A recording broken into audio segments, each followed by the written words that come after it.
وإن الاتفاقات المشبوهة التي عقدت خلف الكواليس ڕێکەوتنە گوماناویەکان کە لە پشتی پەردەوە ئەنجام درراوە هیچی دیکە نییە جگە لە سەفەقاتێکی دیکەی سیاسی بۆ تێپەڕاندنی یاسای هەڵبژاردننی ئەنجومەنی پارێزگاکان جگە لە بەرژەوەندی حیزبی و شەخسی تەسک هیچی دیکە نییە. ئەم ڕێکەوتنە لەسەر بنەمای پەراوێزخستنی دوو پێکهاتەی سەرەکیە لە بەرژەوەندی پێکهاتەی دیکە لە کەرکووک.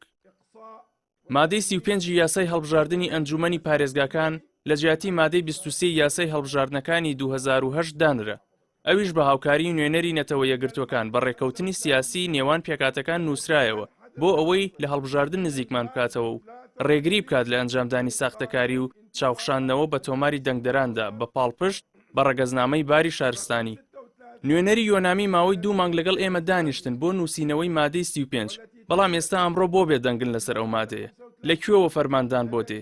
لە چی وڵاتێکی زلهێزەوە؟ لەلایەن چ هێزێک یان لایەنێکی سیاسی عێراق فشارتان لێ دەکرێت تاکو ئێوە بێدەنگ بن لە سڕینەوەی مادەی 35 لە ناو یاسای هەڵبژاردننی ئەنجومەنی پارێزگاکان.